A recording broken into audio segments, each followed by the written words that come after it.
السلام علیکم ورحمۃ اللہ وبرکاتہ۔ بسم اللہ والصلاة والسلام علی رسول اللہ نبینا محمد وعلی آلہ واصحابہ ومن والاه واشهد ان لا الہ الا اللہ واشهد ان محمدا رسول اللہ، اما بعد۔ معزز حضرات گرامی، بزرگوں، نوجوانوں، عزیز بچوں اور اسلامی ماں اور بہنوں، آج کی اس مجلس میں انشاءاللہ پارہ نمبر 26 کے تعلق سے مختلف باتیں آپ کی خدمت میں پیش کرنا ہے۔ پارہ نمبر 26 کی جو سب سے پہلی سورہ ہے سورۃ الاحقاف، سورہ نمبر 46۔ اس کی ابتدا میں اللہ نے معبودوں کا اپنی عبادت سے براءت کا اعلان ذکر کیا ہے، یعنی قیامت کے دن وہ تمام لوگ یا وہ تمام چیزیں جن کی اللہ کو چھوڑ کر عبادت کی جاتی ہے،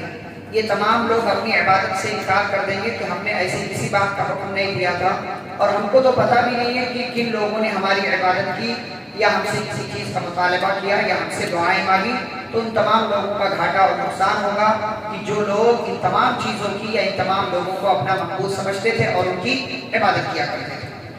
اس کے بعد آگے بڑھیں تو اللہ رب العالمین نے والدین کا مقام و مرتبہ بیان کیا ہے۔ وَوَصَّيْنَا الْإِنسَانَ بِوَالِدَيْهِ إِحْسَانًا، ہم نے انسان کو اس کے ماں باپ کے ساتھ حسن سلوک کرنے کا حکم دیا ہے۔ اللہ اور اس کے رسول صلی اللہ علیہ وسلم کے بعد ہماری محبت کے، ہمارے حسن سلوک کے سب سے زیادہ مستحق ہمارے ماں باپ ہوا کرتے ہیں۔ ہمیں اپنے ماں باپ کے ساتھ اچھا سلوک اور اچھا برتاؤ کرنا چاہیے،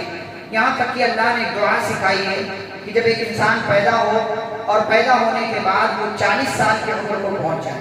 تو 40 سال کی عمر چونکہ پختگی کی عمر ہوتی ہے، مضبوطی کی عمر ہوتی ہے، ہر حساب سے، جسمانی اعتبار سے، عقل کے اعتبار سے اور دیگر تمام چیزوں کے اعتبار سے، اور یہی وجہ ہے کہ پیارے نبی صلی اللہ علیہ وسلم کو 40 سال کی عمر میں اللہ نے نبی اور رسول بھی بنایا۔ تو ایک خاص دعا سکھائی ہے کہ جو لوگ 40 سال کی عمر کو پہنچ جائیں ان کو یہ دعا پڑھنی چاہیے۔ کون سی دعا ہے؟ اللہ نے آیت نمبر 15 میں سورۃ پارہ نمبر 26 کی جو پہلی سورہ ہے سورۃ الاحقاف، اس کی آیت نمبر 15 میں ذکر کیا ہے جو لوگ 40 سال کے ہونے والے وہ یہ دعا یاد کر لیں، 40 سال کے ہو جائے تو دعا پڑھیں، اور جو لوگ پار کر چکے وہ اب بھی پڑھ سکتے ہیں، انشاءاللہ اس کا فائدہ ان کو ملے گا۔ اللہ نے ذکر کیا رب اوزعنی ان اشکر نعمتک التي انعمت علی، یہ سیب وہی دعا ہے جو اس سے پہلے سلیمان علیہ السلام کے تذکرے میں آتا ہے، بس تھوڑا سا فرق ہے۔ کیا کہا اللہ نے؟ رب اوزعنی ان اشکر نعمتک التي انعمت علی وعلی والدی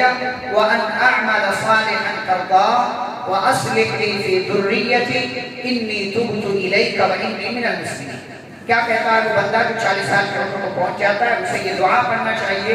کہ اے میرے رب، تو مجھے اس بات کی توفیق دے کہ میں تیرا شکر ادا کروں، تیری ان نعمتوں پر جو تو نے مجھے دی ہیں، میرے ماں باپ کو دی،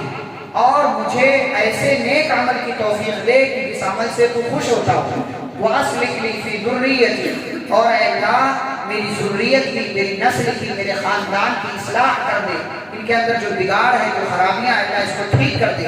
انی تبت الیک، اے اللہ میں تجھ سے ہی توبہ کرتا ہوں، وانی من المسلمین، اور میں اس بات کا اعلان کرتا ہوں کہ میں مسلمانوں میں سے۔ تو یہ بڑی پیاری سی دعا ہے، یہ دعا جس کے اندر ہم اللہ کا شکر ادا کرتے ہیں، نعمتوں پر اللہ سے نیک عمل کی توفیق مانگتے ہیں، اور فیملی کی، خاندان کی اصلاح کی اور ان کے سدھار کی دعا کرتے ہیں، توبہ کرتے ہیں، اور اللہ سے کہتے ہیں کہ اللہ میں مسلمان ہوں، لہٰذا مجھے مسلمان بنا کر رکھنا۔ پھر اس کے بعد اللہ رب العالمین نے اس بات کا تذکرہ کیا ہے کہ ایک مرتبہ مکہ کے قریب وادی نخلا میں پیارے نبی صلی اللہ علیہ وسلم صحابہ کے ساتھ موجود تھے اور فجر کی نماز پڑھ رہے تھے، قرآن کی تلاوت آپ کر رہے تھے نماز میں۔ ادھر سے جناتوں کا گزر ہوا،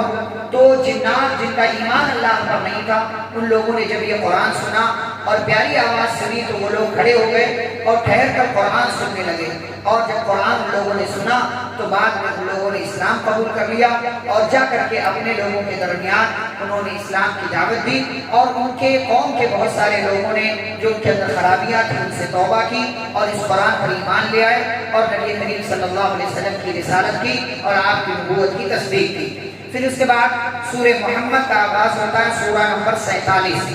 یہ پیارے نبی صلی اللہ علیہ وسلم کے نام پر یہ سورہ ہے۔ اس کے اندر اللہ نے ایک بات، بڑی اہم بات کی ذکر کی، یا ایھا الذین آمنوا ان تنصروا اللہ ینصرکم ویثبت اقدامکم، اے ایمان والو اگر تم اللہ کی مدد کرو گے تو اللہ تمہاری مدد کرے گا اور تمہارے قدموں کو جما لے گا، یعنی تم ہمیشہ کامیاب ہوگے۔ صرف ایک شرط ہے کہ تم ایمان والے رہو، اس کے ساتھ ساتھ اللہ کے دین کی مدد کرتے رہو، یعنی اللہ کے دین پر چلتے رہو۔ پھر اللہ نے جنت کا تذکرہ کیا۔ جنت میں 4 چیزوں کی نہریں ہیں، جنت میں 4 چیزوں کی نہریں ہیں۔ اللہ نے کہا فیہا انہار من ماء غیر آسن، پانی کی نہر ہے اور ایسا پانی کہ جو کبھی بھی بدبو نہیں کرے۔ دنیا میں ہم پانی رکھ دیں، کہیں اسٹور کر کے رکھ دیں، تھوڑے دن کے بعد اس میں کیڑے پڑ جائیں گے، خرابیاں آ جائیں گی۔ یہ پہلی پانی کی نہر ہے۔ وَأَنْهَارٌ مِّن لَبَنٍ لَمْ يَتَغَيَّرْ طَعْمُهُ، دودھ کی نہر، اور دودھ کی نہر وہ دودھ ایسا ہوگا کہ جس کا ٹیسٹ، جس کا مزہ کبھی خراب نہیں ہوگا۔ ہمارے یہاں دودھ رکھ دیں تھوڑی دیر میں بغیر فریج کے، تو کچھ دیر کے بعد اگر آپ گرم کریں تو وہ پھٹ جائے گا یا اور خرابیاں اس کے اندر آ جاتی، تو وہ دودھ کی نہر ہے جس کا ٹیسٹ کبھی خراب نہیں ہوگا۔ پھر اللہ نے کہا وَأَنْهَارٌ مِّن خَمْرٍ لَذَّةٍ لِّلشَّارِبِينَ، شراب کی نہر ہوگی، لیکن وہ شراب دنیا کی نہیں ہوگی، بلکہ اللہ نے کہا پینے والے کے لیے اس شراب میں بہت مزہ ہوگا، بڑا ٹیسٹی ہوگا وہ، تو شراب کی ایک نہر ہے۔ اور چوتھی اور آخری نہر ہے وَأَنْهَارٌ مِّنْ عَسَلٍ مُّصَفًّى، بہترین قسم کے شہد کی اللہ رب العالمین نے وہاں پر نہر جاری کر رکھی ہے۔ اور پھر اللہ کہتے ہیں وَلَهُمْ فِيهَا مِن كُلِّ الثَّمَرَاتِ، اور جنت میں ہر قسم کے پھل فروٹ میوے جو انسان نے دیکھے نہیں ہیں۔ پیارے نبی صلی اللہ علیہ وسلم نے کہا جنت میں ایسی چیزیں ہیں مَا لَا عَيْنٌ رَأَتْ وَلَا أُذُنٌ سَمِعَتْ وَلَا خَطَرَ عَلَىٰ قَلْبِ بَشَرٍ، جس کو نہ کبھی کسی آنکھ نے دیکھا ہے، نہ کان نے سنا ہے، اور نہ کوئی انسانی دل جنت کی نعمتوں کے بارے میں تصور کر سکتا ہے۔ ایسی چیزیں جنت کے اندر موجود ہیں۔ پھر اس کے بعد اللہ نے کہا قول و عمل سے پہلے، یعنی کچھ بولنے سے پہلے اور کوئی کام کرنے سے پہلے اس چیز کے بارے میں جانکاری حاصل کریں۔ یعنی دنیا کے تعلق سے جتنی بھی چیزیں ہم دیکھیں کہ کوئی بھی بندہ ہے وہ کہیں بھی جائے تو جس کام میں وہ داخل ہونا چاہتا ہے تو اس کام میں، اس کام کو کرنے یا اس کام کے بارے میں بولنے سے پہلے وہ علم حاصل کرتا ہے تب جاتا ہے۔ لیکن دین بیچارہ ایسا اس کو معصوم بنا دیا گیا، یا یہ پہلے اس کو اتنا جو ہے انوکھا بنا دیا گیا کہ ہر ایرا غیرہ بول دیتا ہے، کچھ کر کے بول دیتا ہے دین کی بات ایسی ہے، دین کی بات ویسی ہے، اور دین کی باتوں میں اپنی بات کو سب سے پہلے رکھنے کی کوشش کرتا ہے، حالانکہ اس کو 1% کی جانکاری نہیں۔ تو قول سے یعنی بولنے سے پہلے اور عمل کرنے سے پہلے انسان کو علم حاصل کرنا چاہیے، اس لیے کہ جب علم درست ہوگا تو آپ کی بات درست ہوگی اور آپ کا عمل بھی، آپ کا کام بھی ٹھیک ٹھاک ہوگا۔ پھر اس کے بعد آگے بڑھیں تو اللہ اور اس کے رسول صلی اللہ علیہ وسلم کی اطاعت نہ کرنے کا کیا نقصان ہوتا ہے۔ اللہ نے کہا ایمان والو اللہ اور اس کے رسول کی اطاعت کرو، اگر اللہ اور اس کے رسول کی اطاعت نہیں کرو گے تو تمہارے اعمال برباد ہو جائیں گے۔ یعنی ظاہر سی بات ہے کوئی بھی کام اگر کریں عبادت کا، اگر اس میں طریقہ پیارے نبی صلی اللہ علیہ وسلم کا نہیں ہے تو ایسی صورت میں اس عمل کی اللہ کے یہاں کوئی حیثیت نہیں، ہمارا وہ عمل اللہ کے یہاں برباد ہوگا۔ پھر سورۃ الفتح، سورہ نمبر 48 کا آغاز ہوتا ہے، اور یہ سورۃ الفتح، یہ فتح اس سے مراد صلح حدیبیہ کی فتح ہے، اور اس مکمل سورہ کے اندر تقریباً اللہ نے صلح حدیبیہ کا تذکرہ کیا ہے۔ یہ صلح حدیبیہ کیا ہے؟ پیارے نبی صلی اللہ علیہ وسلم 6 ہجری میں کے آخر میں یعنی ذوالحجہ کے مہینے میں آپ 1400 صحابہ کو لے کر کے نکلے کہ چلیں ہم عمرہ کرنے جاتے ہیں، لیکن راستے میں حدیبیہ نام کی جگہ پر کفار مکہ کو خبر لگ چکی تھی، انہوں نے روک دیا۔ بات چیت کا سلسلہ شروع ہوا کہ جانے دو، ہم جنگ کے ارادے سے نہیں آئے، ہمارے پاس ہتھیار بھی نہیں ہے اور وہ ساری چیزیں، لیکن کافروں نے جنگ کرنے کی اجازت نہیں دی۔ پیارے نبی صلی اللہ علیہ وسلم، کافروں نے جو ہے عمرہ کرنے کی اجازت نہیں دی۔ پیارے نبی صلی اللہ علیہ وسلم نے کئی ایک لوگوں کو بھیجا، ادھر سے بھی کئی ایک لوگ آئے، لیکن بات نہیں بنی۔ نبی صلی اللہ علیہ وسلم نے حضرت عثمان رضی اللہ تعالیٰ عنہ کو بھیجا کہ جائیں بات کر کے آئیں، تو عثمان رضی اللہ تعالیٰ عنہ چونکہ بڑے خاندان کے تھے اور اونچا خاندان تھا ان کا، اسی قریش قبیلے کے تھے، مکہ کے تھے، تو جب یہ آئے قریش کے لوگوں کے پاس، سارے مکہ کے پاس، تو ان لوگوں نے ان کا استقبال کیا اور کہا کہ چلیں آپ عمرہ کر لیں، اس کے بعد بات چیت کرتے ہیں۔ تو عثمان رضی اللہ عنہ نے کہا میں نبی کے ساتھ آیا ہوں، ان کے عمرہ کرنے سے پہلے میں کیسے عمرہ کر سکتا ہوں، یہ میرے لیے مناسب نہیں ہوگا۔ چنانچہ ان کو ان لوگوں نے وہیں پر روک دیا اور ان کے واپس مسلمانوں کے درمیان پہنچنے میں تاخیر ہو گئی، تو یہ افواہ جو ہے یہ مسلمانوں تک پہنچی کہ عثمان رضی اللہ تعالیٰ عنہ کو شہید کر دیا گیا ہے۔ اب پیارے نبی صلی اللہ علیہ وسلم وہیں حدیبیہ کے مقام پر ایک درخت تھا، اس کے نیچے بیٹھے، آپ نے بیعت لی تمام صحابہ سے کہ عثمان رضی اللہ تعالیٰ عنہ کے قتل کا ہم بدلہ لیں گے۔ بہرحال تمام صحابہ نے بیعت کی، لیکن بعد میں پتہ چلا عثمان رضی اللہ تعالیٰ عنہ آ گئے، پتہ چلا کہ ان کو شہید نہیں کیا گیا ہے۔ پھر اس کے بعد مکہ والوں کی طرف سے ایک اور شخص آیا جس کا نام سہیل تھا۔ جب وہ شخص آیا اور پیارے نبی صلی اللہ علیہ وسلم کو پتہ چلا کہ سہیل نام کا ایک شخص آ رہا ہے، تو سہیل سہل کا مطلب ہوتا آسانی،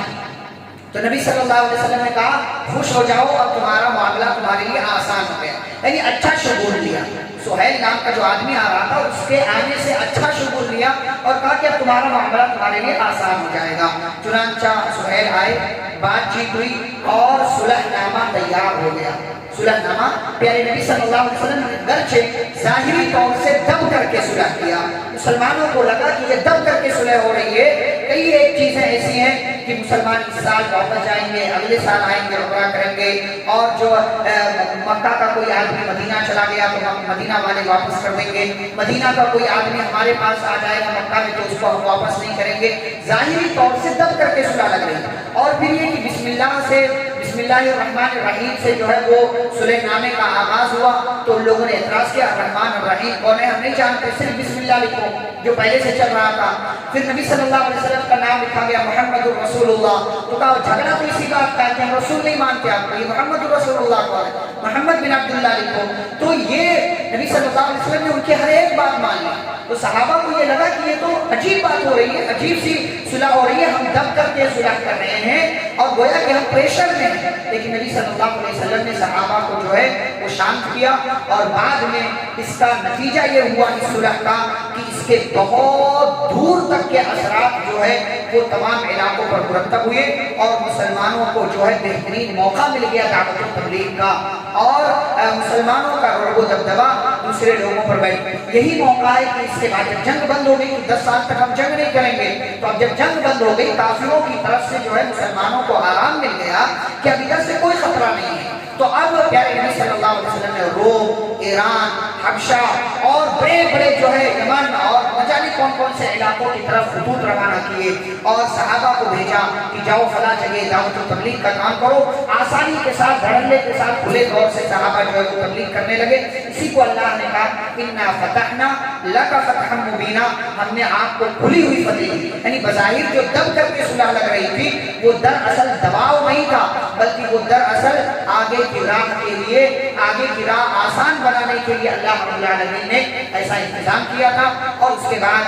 سن 7 ہجری میں نبی صلی اللہ علیہ وسلم صحابہ کے ساتھ گئے، آپ نے عمرہ کیا۔ اس کے بعد آئے سن 8 ہجری میں کفار مکہ کے ایک قبیلے کی طرف سے جو ہے غلطی ہوئی، ان لوگوں نے اس عہد و پیمان کو توڑ دیا، تو نبی صلی اللہ علیہ وسلم نے 10,000 صحابہ کا لشکر تیار کیا مکہ والوں کا حملہ کرنے کے لیے، اور پھر جا کر کے آپ صلی اللہ علیہ وسلم نے مکہ فتح کر لیا اور مکہ پر مسلمانوں کا کنٹرول اور ہولڈ ہو گیا۔ تو یہ اسی صلح کا پیش خدمہ تھا، اسی صلح کا نتیجہ تھا کہ پیارے نبی صلی اللہ علیہ وسلم اگلے 2 سال میں آس پاس کے تمام علاقوں پر آپ کا قبضہ ہو گیا۔ اس کے بعد سورۃ الحجرات سورہ نمبر 49 کا آغاز ہوتا ہے۔ یہ وہ سورہ ہے کہ جو سماج اور معاشرے کے سدھار اور اس کے اصلاح میں بڑی معاون اور مددگار اور ہیلپ فل ثابت ہو سکتی ہے۔ اس کے اندر کئی ایک چیزیں اللہ نے ذکر کی ہیں، میں اختصار کے ساتھ ذکر کروں۔ اللہ نے کہا دین کے پہلی بات، دین کے معاملے میں اپنی بات کو اللہ اور اس کے رسول صلی اللہ علیہ وسلم کی بات سے آگے نہ کرو، یہ پہلی بات۔ دوسری بات جو اللہ نے کہا کہ اپنی آواز کو نبی کی آواز سے اونچی مت کرو، یہ تو اس زمانے کی بات ہے جب نبی صلی اللہ علیہ وسلم زندہ تھے۔ تیسری بات جو اللہ نے کہا کہ نبی صلی اللہ علیہ وسلم کا نام لو تو ادب سے، محبت کے ساتھ لو۔ چوتھی بات کہ کوئی بھی خبر جو آپ کو ملتی ہے کسی بھی ذریعے سے، موبائل کے ذریعے سے، یہ سامنے آ کر کے کوئی بیان کر رہا ہے تو اس خبر کو دوسروں تک ٹرانسفر کرنے سے پہلے تحقیق کر لیا کرو، یہ چوتھی بات۔ پانچویں بات کہ اگر جھگڑا ہو جائے 2 جماعتوں میں، 2 گروپوں میں، تو بجائے اس جھگڑے کو اور بڑھانے کے، بجائے آگ میں تیل ڈالنے کے، اس جھگڑے کو ختم کرنے کی کوشش کرو، صلح کراؤ ان دونوں لوگوں کے درمیان جن کے درمیان جھگڑا چل رہا ہے۔ اور چھٹی بات اللہ نے کہا کہ مسلمان آپس میں بھائی بھائی ہیں، لہٰذا تم آپس میں بھائی بھائی بن کر رہو، اللہ سے ڈرو تاکہ اللہ تم پر رحم کرے۔ اور 7ویں بات جو اللہ نے ذکر کیا ہے، کسی کا مذاق نہ اڑاؤ، نہ مرد کسی کا مذاق اڑائے اور نہ ہی عورت کسی کا مذاق اڑائے، اس لیے کہ آپ کو نہیں پتا ہے کہ اللہ کے نزدیک اس کا کتنا اونچا مقام ہے۔ بہت سے عجیب و غریب انداز میں زندگی گزارنے والے لوگ، لیکن اللہ کے نزدیک کا اتنا اونچا مقام ہوتا ہے کہ اگر وہ کسی چیز کی قسم کھا لے تو اللہ ان کی قسموں کو پوری کر دیا کرتا ہے، اگر وہ دعائیں مانگ لے تو اللہ ان کی دعاؤں کو قبول کر لیا کرتا ہے۔ تو یہ ظاہری اعتبار سے خوبصورتی اللہ کو محبوب نہیں، مطلب یہ اللہ کے یہاں آپ کے باکمال ہونے کی یا بڑا ہونے کی دلیل نہیں ہے۔ اللہ آپ کے چہرے، آپ کے مال کو نہیں دیکھتا، اللہ آپ کے دل کو اور آپ کے عملوں کو دیکھا کرتا ہے۔ پھر آگے اللہ نے کہا کسی کو تانا نہ دو، تمہاری ماں ایسی، تمہارا ابا ایسا، تمہاری بہن ایسی، تمہارا بھائی ایسا، تمہارا خاندان ایسا، کسی کو تانا نہ دو، یہ چیز اللہ کو پسند نہیں ہے۔ کسی کو برے لقب سے یا برے نام سے مت پکارو۔ ہمارے یہاں خاص طور سے بچوں میں کیسے کیسے نام چلتے ہیں، نہ جانے کیا کیا بول کر پکارا جاتا، اور ماں باپ بڑے خوش ہوتے ہیں، ماں باپ بڑے خوش ہوتے ہیں، ڈانٹتے بھی نہیں ہیں، ڈانٹتے بھی نہیں۔ ادب کا تقاضا ہے کسی کو برے نام سے، برے لقب سے مت پکارو، بدگمانی سے، کسی کے بارے میں برا سوچنے سے بچو، اور کسی کی ٹوہ میں، کسی کی جاسوسی میں نہ لگے رہو، اور اللہ نے کہا غیبت سے بچو، اس لیے کہ غیبت یہ اپنے مردہ بھائی کے گوشت کھانے جیسا عمل ہے، اور اللہ سے ڈرتے رہو تاکہ اللہ رب العالمین تم پر رحم کرے۔ پھر اللہ نے کہا اے لوگوں، ہم نے تمہیں ایک مرد سے ایک عورت سے پیدا کیا ہے، تمہیں مختلف خاندانوں میں، گروپوں میں محض اس لیے تقسیم کر دیا تاکہ تم آپس میں ایک دوسرے کو پہچان سکو۔ کوئی کسی خاندان کا ہے، کوئی کسی ذات برادری کا ہے، تو یہ کسی ذات برادری سے ہونا یہ آپ کے بڑا ہونے کی دلیل نہیں ہے۔ بہت سارے لوگ سماج معاشرے میں ہم فلانے خاندان کے، ہمارا سرنیم یہ ہے، تو کیا ہو گیا ہے؟ آپ اللہ کے نزدیک بڑے ہو گئے؟ نہیں، یہ ان اکرمکم عند اللہ اتقاکم، اللہ کہتے ہیں تم میں سے اللہ کے نزدیک سب سے زیادہ معزز وہ ہے جس کے اندر تقوی زیادہ ہو، جس کا عمل اچھا ہو اور جس کے اندر اخلاص ہو، ایسا بندہ اللہ کے نزدیک زیادہ معزز اور مکرم ہے۔ اس کے بعد اللہ رب العالمین کے نے ایک اور سورہ جو ہے ذکر کی، سورہ قاف کا آغاز ہوتا ہے۔ سورہ قاف کی ابتدا میں اللہ رب العالمین نے ذکر کیا کہ کافر لوگ تعجب کرتے ہیں کہ ہم مر جائیں گے، ہڈیاں گل سڑ جائیں گی، تو کیا دوبارہ اٹھایا جائے گا؟ یہ تو بڑی عجیب و غریب بات ہے۔ تو اللہ نے پورے قصے بیان کر دیے پہلے کی قوموں کے واقعات کہ کیسے ان لوگوں نے سرکشی کی، جھٹلایا، ہماری بات نہیں مانی تو ہم نے ان پر اپنا عذاب نازل کر دیا، اور ایسے ہی جھٹلانے والوں پر ہم اپنا عذاب نازل کرتے ہیں۔ پھر اللہ نے کہا وَلَقَدْ خَلَقْنَا الْإِنسَانَ، ہم نے انسان کو پیدا کیا اور وہ اپنے سینے میں کیا سوچ رہا ہے وہ بھی ہم جانتے ہیں۔ وَنَحْنُ أَقْرَبُ إِلَيْهِ مِنْ حَبْلِ الْوَرِيدِ، اور ہم انسان کی شہ رگ سے بھی زیادہ قریب ہیں۔ یہ جو ہماری سانس چل رہی ہے، اس سانس سے بھی زیادہ اللہ ہمارے قریب ہے۔ اور پھر اس کے بعد اللہ کہتے ہیں یہ کرامن کاتبین، دو فرشتے ہمارے کندھوں پر ہیں، دونوں ہمارے اعمال لکھ رہے ہیں، ہم اچھا کر رہے ہیں، برا کر رہے ہیں، ہمارے زبان سے کوئی ایک لفظ بھی نکلتا ہے وہ فرشتے اس کو نوٹ کر لیتے ہیں۔ وَجَاءَتْ سَكْرَةُ الْمَوْتِ بِالْحَقِّ، اور اللہ کہتے ہیں انسان زندگی گزارتا ہے، اس کی موت کا وقت آ جاتا ہے، پھر وہ وعدے کا دن ہوگا، پھر قیامت کا اللہ رب العالمین نے تذکرہ کیا ہے، اور پھر قیامت کے بعد کے منظرنامے اللہ نے ذکر کیے ہیں کہ وہاں جو دنیا میں دوستی کرتے تھے لیکن برے راستے پر تھے، ایسے دوست لوگ آپس میں جھگڑیں گے، اللہ سے کہیں گے اللہ واپس بھیج دو، اللہ کہیں گے مَا يُبَدَّلُ الْقَوْلُ لَدَيَّ وَمَا أَنَا بِظَلَّامٍ لِّلْعَبِيدِ، ہمارے یہاں بات بدلی نہیں جاتی۔ زندگی کا ایک مرتبہ ہم نے وعدہ کیا تھا، اب دوبارہ زندگی نہیں ملے گی، اور نہ ہی ہم کسی پر ظلم کرنے والے۔ پھر اللہ کہتے ہیں جس دن ہم جہنم سے کہیں گے کیا تو بھر گئی، تو اللہ کہتے ہیں جہنم آواز دے گی حل من مزید، کیا اور لوگ بھی ہیں جنہیں میں اپنے اندر داخل کر دوں؟ اللہ رب العالمین پھر اس کے بعد حدیث کے اندر آتا ہے کہ اس میں اپنا پیر رکھ دیں گے، اس کے بعد جہنم کی طرف سے آواز آنا بند ہو جائے گی۔ پھر جنت کا اللہ نے تذکرہ کیا، مجرموں کا تذکرہ کیا، اور پھر اللہ نے مجھ سے اور آپ سے بڑی محبت کے ساتھ یہ درخواست کی، یہ حکم دیا نصیحت کی، فاصبر علی ما یقولون وسبح بحمد ربک قبل طلوع الشمس وقبل الغروب، کہا جو دنیا والے تمہیں کچھ کہتے رہیں، آپ اپنا کام کریں، صبح اور شام اللہ کی تسبیح بیان کریں اور رات کو اللہ کی تسبیح بیان کریں۔ سورج جب پلٹ کر، ستارے جب پلٹ کر جا رہے ہوں، جب فجر سے پہلے کا وقت ہو، اس وقت اٹھ کر اللہ کی تسبیح بیان کریں اور قیامت کے دن سے ڈریں اور یاد رکھیں فذکر بالقرآن من یخاف وعید، دوسرے لوگوں کو بھی قرآن کی تعلیمات اور قرآن کے قصوں کے ذریعے ڈرانے کا کام کریں۔ اس کے بعد اس پارے کی آخری سورہ جس کی چند ایک آیتیں ہی اس پارے کے اندر ہے، سورۃ الذاریات، سورہ نمبر 51 اس کا آغاز ہوتا ہے اور اس کی ابتدا میں اللہ رب العالمین نے مختلف چیزوں کی قسم کھا کر کہا انسان مختلف چیزوں میں بھٹک رہا ہے، انسان اختلاف میں پڑا ہوا ہے، حالانکہ اسے معلوم ہونا چاہیے کہ اچھا انجام متقیوں کے لیے ہے اور برا انجام جو ہے وہ کافروں کے لیے ہے۔ پھر اللہ نے کہا کہ اے انسانوں تم آسمانوں زمین میں غور کرو، تمہیں بہت ساری اللہ کی نشانیاں ملیں گی، خود اپنے اندر غور کرو، تمہیں اللہ کی وحدانیت پر، اللہ کے ایک ہونے پر یقین آ جائے گا۔ اور آگے اللہ نے ابراہیم علیہ السلام کے یہاں آنے والے ان مہمانوں کا تذکرہ کیا ہے جو لوط علیہ السلام کی قوم کو ہلاک کرنے کے لیے آئے تھے، جو اس سے پہلے بھی بات کی ایک مرتبہ آ چکی ہے۔ انشاءاللہ کل کی مجلس میں ہم پارہ نمبر 27 کا تذکرہ کریں گے، اس کے اندر کئی ایک صورتیں ہیں جن کو آپ جانتے ہیں، کئی ایک باتیں ہیں ان کا تذکرہ ہوگا۔ اللہ رب العالمین سے دعا ہے اللہ ہم سبھی کو قرآن حدیث کی تعلیمات کو پڑھنے سمجھنے ان پر عمل کرنے کی توفیق عطا فرمائے، آمین وصلی اللہ علیہ النبی الکریم۔ ربنا تقبل منا انک انت السمیع العلیم، سبحانک اللہم وبحمدک، اشہد ان لا الہ الا انت، استغفرک واتوب الیک، والسلام علیکم ورحمۃ اللہ وبرکاتہ۔